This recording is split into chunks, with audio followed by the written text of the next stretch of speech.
Hello and welcome to our number talk. Today we are looking at the expression 28 times 3. What a number talk is we use mental math to solve an expression, and then we think about the strategy that we used. So go ahead and pause the video, take a problem to solve 28 times 3 without paper, without pencil, keep track of the strategy, we'll come back together and figure out all the different ways we could solve 28 times 3.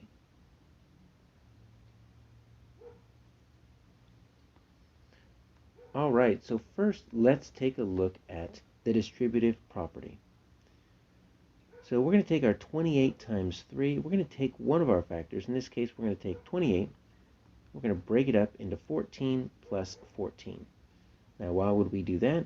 Well, this lets us distribute this 3 and multiply this 3 out to two smaller numbers. Instead of 28, I'm going to multiply it by 14 two different times. And that's just going to be a little bit easier for me to do mentally.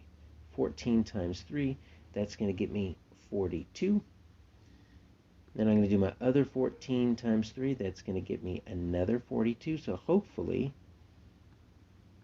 you got this answer of 84. Let's take our 28 times 3, and let's use the distributive property again, but this time we're going to keep our 28 together. We're going to make our 3 2 plus 1. You might think, goodness, 3 is already pretty small. Why would you want to break it up into 2 plus 1? Well, it's because if you multiply anything by 2, that's doubling. And doubling usually is something most of us can do in our head. So I'm going to take this 28, and I'm going to double it. I'm going to multiply it by 2, 56. And then what's left is just that 128. So I'm going to put that right here, 28. And we still get our same answer of 84. It's just a different way of getting there. Now, some of us might have done our distributive property this way. You break up the larger two-digit one and you use place value, which is a great way to do it. So our 28, we're going to say that's really 20 plus 8. Think of it as expanded form. We're going to take our 3, we're going to distribute this out to both the 20 and the 8. This is always a good way to do it. So I take our 20 times 3, 2 times 3 is 6, so 20 times 3 is 60. And then we're going to take our 8 and multiply that by 3. And look at that, 24. That's really easy to add mentally. That's 84. So that's always a great way. Sometimes we can use doubling and halving. This is a really good way to solve it mentally. 28 times 3. So what we're going to do is we are going to take one of our factors. In this case, we're going to take 28. We're going to cut it in half. It's down to 14. So that's why we have this gray box right here. We're getting rid of that 14. Now, in order to keep a balanced equation, what we need to do here is we need to take our other factor. Since we cut one in half, we need to double the other one.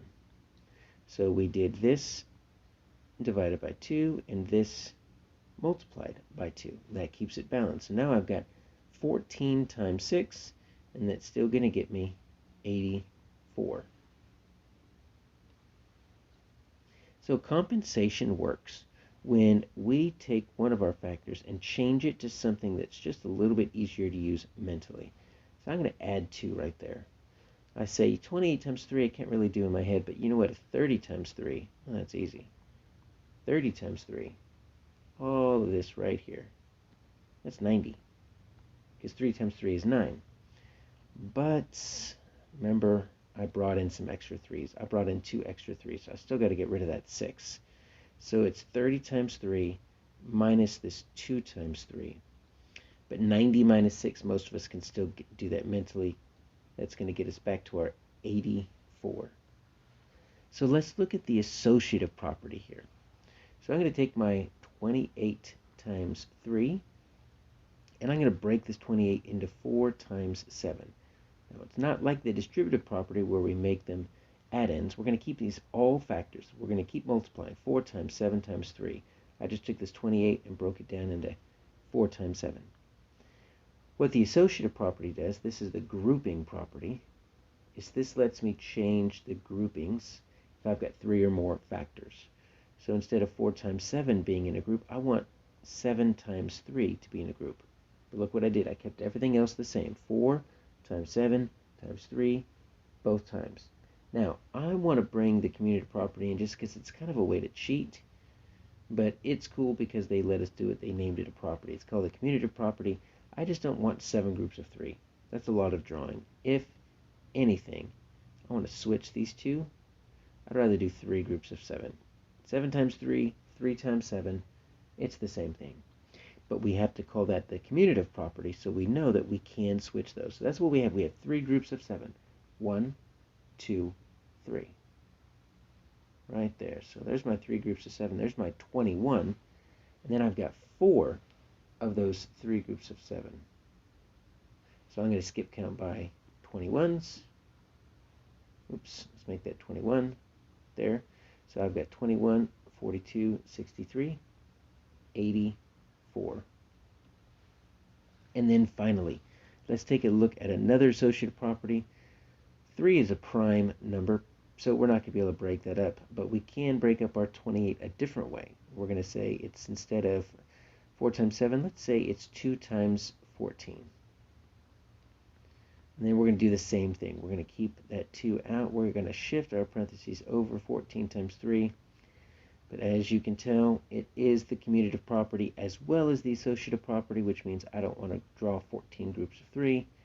I'd rather draw 3 groups of 14 and skip count by 42s. Because that's what we have here. We've got 1, we've got 2, we've got 3 groups of 14 right there. And so that's going to give me my 42. And then I've got 2 of those right there. And that's going to get me my 84. So those are just a few ways that we can solve mentally 28 times 3. If you found another way, that's wonderful. Go ahead and drop that as a comment on the video. Teachers, if you would like to use this slide deck for your own educational use, feel free to grab it off my site, 5minutemath.net.